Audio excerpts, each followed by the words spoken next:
Cette semaine, je vous propose une balade dans la campagne du Pays de Caux. À cette occasion, je me suis lancé comme défi de prendre toutes mes photos au téléobjectif. On va parler de compression des plans, de jeux sur la profondeur de champ, du fait que ce téléobjectif va nous permettre d'aller picorer des scènes à l'intérieur d'un paysage plus grand, et enfin, je vais vous inviter à participer à une petite expérience. Je passe au 160e, maintenant au 125e, au 100e. Allez, c'est parti! Bonjour à toutes et à tous. On se retrouve ce matin dans la campagne du Pays de Caux. J'ai emprunté un petit chemin de randonnée qui va me faire traverser des paysages assez typiques du coin. C'est les champs cultivés, quelques bosquets ici et là. Vous pouvez avoir déjà un petit aperçu du paysage derrière moi. Le soleil est levé depuis peu et il est à peu près ici en face de moi. On va avoir a priori une très belle journée. Et je voudrais profiter de cette sortie pour me lancer un petit défi créatif. J'aime bien faire ça une fois de temps en temps, ça permet de stimuler un petit peu. Et aujourd'hui, je ne vais utiliser qu'une seule optique, ça va être le 100-400. Je vais donc également en profiter pour vous parler des différents avantages que l'on peut avoir à utiliser un téléobjectif de ce type-là pour la pratique de la photo de paysage. Allez, on se met en route.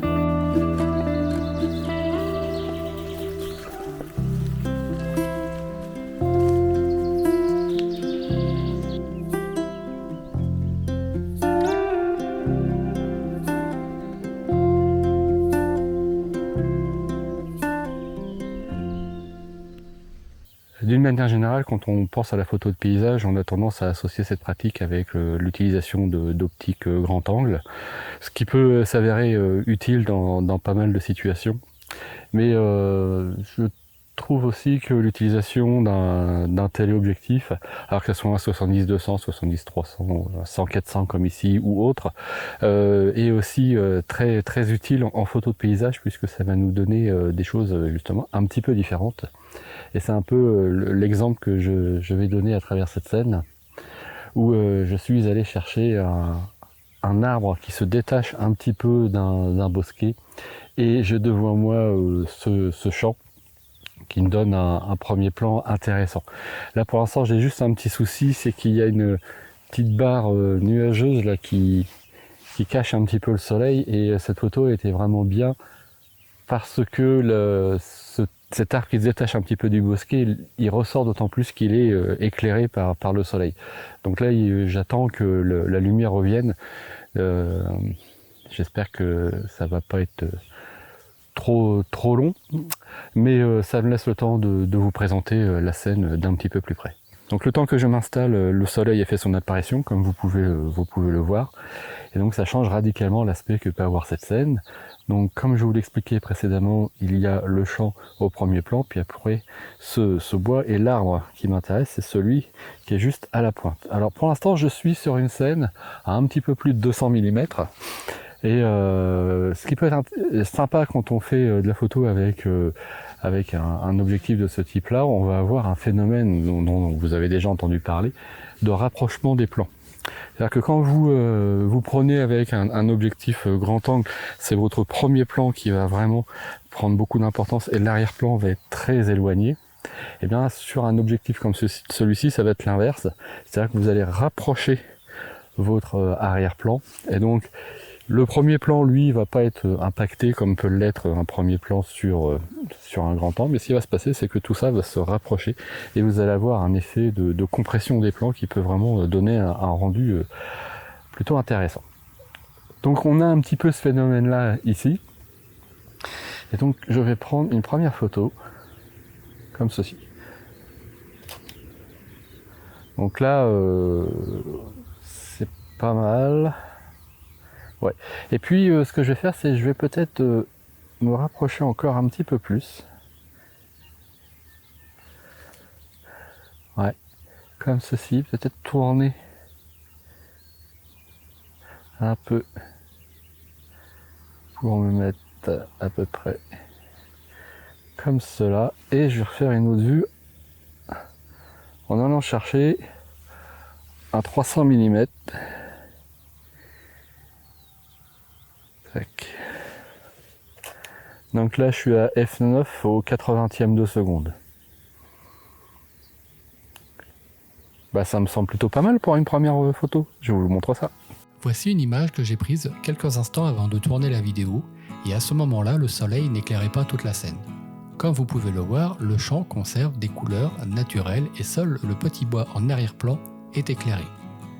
Voici maintenant l'image que vous m'avez vu prendre dans la vidéo, et cette fois-ci le soleil éclaire toute la scène. Comme vous pouvez le voir, la couleur du champ a radicalement changé. Entre ces deux photos, j'ai une préférence, mais je ne vais pas vous dire laquelle. Et dites-moi laquelle vous préférez. Voici maintenant la version prise à 300 mm.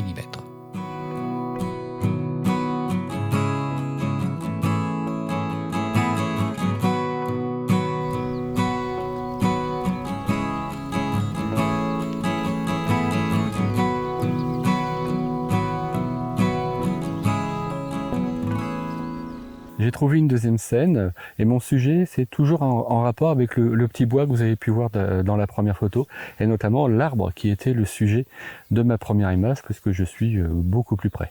Je suis sur le bord d'un champ où il y a quelques coquelicots qui vont ramener un petit peu d'intérêt à cette scène. Et là ce que je voudrais faire par rapport à cette scène c'est de jouer un petit peu sur la profondeur de champ.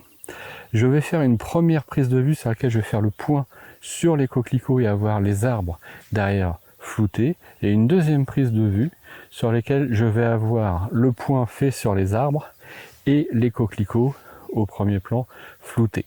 C'est aussi un intérêt de ce genre d'objectif, c'est-à-dire que plus on va zoomer, plus on va réduire la plage aux profondeurs de champ et on peut ainsi plus facilement s'amuser avec ce contraste que l'on peut amener dans nos images en jouant sur le côté flou net, ce qui peut donner des résultats plutôt sympas.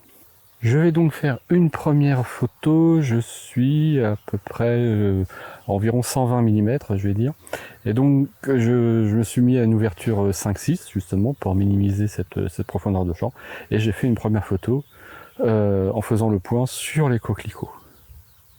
Je suis à ISO 100 ou dans centième de seconde, donc on a largement assez de lumière.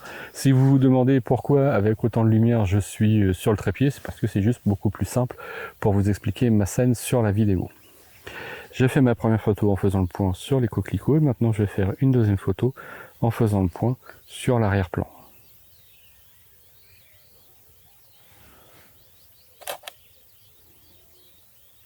Ok, je vais vous montrer les deux images et n'hésitez pas à me dire laquelle vous préférez.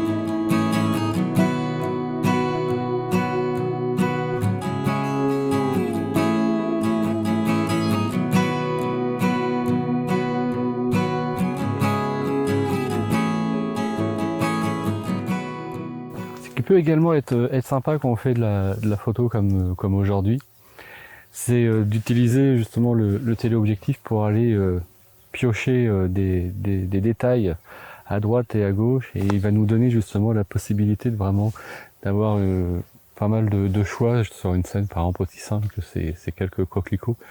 Je sais que j'ai déjà repéré quelques petites des fleurs un petit peu isolées et que je vais pouvoir aller hop comme ça picorer un petit peu dans la scène.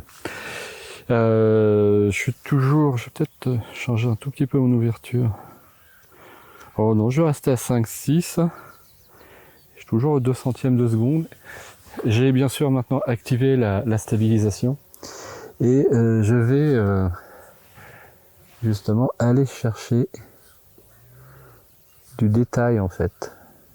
Quand je fais des photos comme ça, je garde toujours un petit coup d'œil sur ma focale et sur ma vitesse. D'une manière générale, ce qu'on dit, c'est que on essaie d'avoir une vitesse qui soit au moins égale à la focale. Alors, je vais continuer à piocher des petites scènes ici, et puis je vais faire une petite sélection et je vous montre ce que j'ai gardé.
Alors c'est une balade bien sympa à travers champs et forêts, mais depuis les photos de coquelicots tout à l'heure et un petit truc que j'ai fait entre deux mais que j'ai pas filmé, j'ai pas beaucoup trouvé d'autres sujets.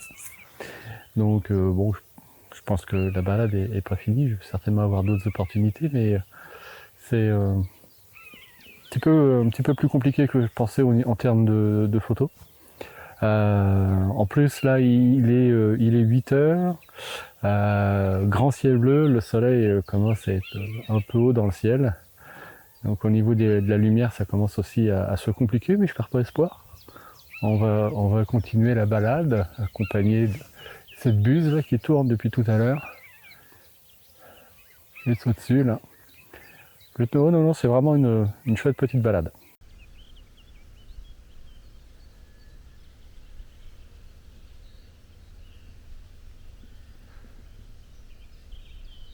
Alors si vous vous demandez pourquoi ce changement d'ambiance brutale, c'est parce que je voulais tenter une expérience.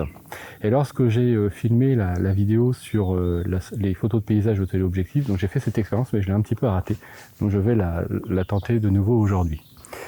Alors, comme je vous le disais précédemment, lors de la photo des coquelicots, quand on fait de la photo au téléobjectif, on essaie de conserver une vitesse qui soit au moins égale à la focale. Mais il se trouve que nos objectifs ou nos boîtiers, voire les deux, sont équipés de systèmes anti-vibration qui nous permettent en théorie de descendre à des vitesses plus faibles et d'avoir une image qui va rester nette. Alors il y a les données constructeurs qui nous disent qu'on peut à quel niveau on peut descendre, mais je pense que ça ne remplace pas l'expérience personnelle. Alors là ce que je vais faire, c'est que je vais prendre une photo d'une des fleurs ici, je vais me mettre à 200 mm et je sais donc que pour commencer je vais être au 200e et je vais m'amuser à descendre progressivement ma vitesse pour voir jusqu'à quelle vitesse la stabilisation de cet objectif me permet d'atteindre. Et à peu près comme ça me donnera une idée de l'efficacité du système anti-vibration. On n'est pas tous égaux face à la stabilité que l'on a lorsqu'on prend des photos à main levée. Donc plutôt que de se fier à des données du constructeur, autant faire soi-même l'expérience et définir la vitesse jusqu'à laquelle on peut descendre pour soi. Donc ma photo, c'est une de ces fleurs là qui se trouve un petit peu isolée. Alors j'espère que le vent ne va pas venir faire trop le trouble fait. Donc je suis à 200 mm, je fais le point sur cette fleur, donc il faut que je recule un petit peu. Alors bien sûr ça va pas être la photo du siècle, mais c'est vraiment pour l'expérience. Donc là, ISO 200 5.6.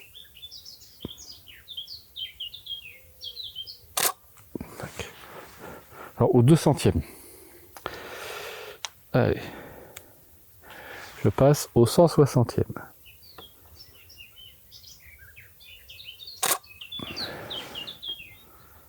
Maintenant au 125e.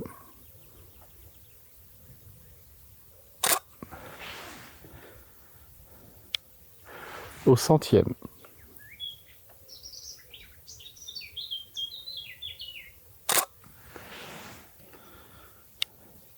Au 80e.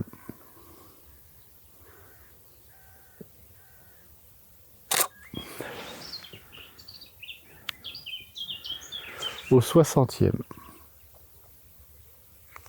Et là, je vais redescendre un petit peu mes ISO.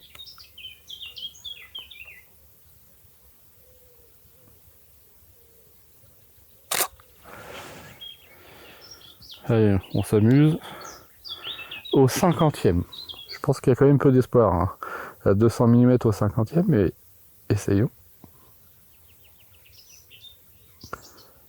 Ouais, alors là, par contre, là, le vent.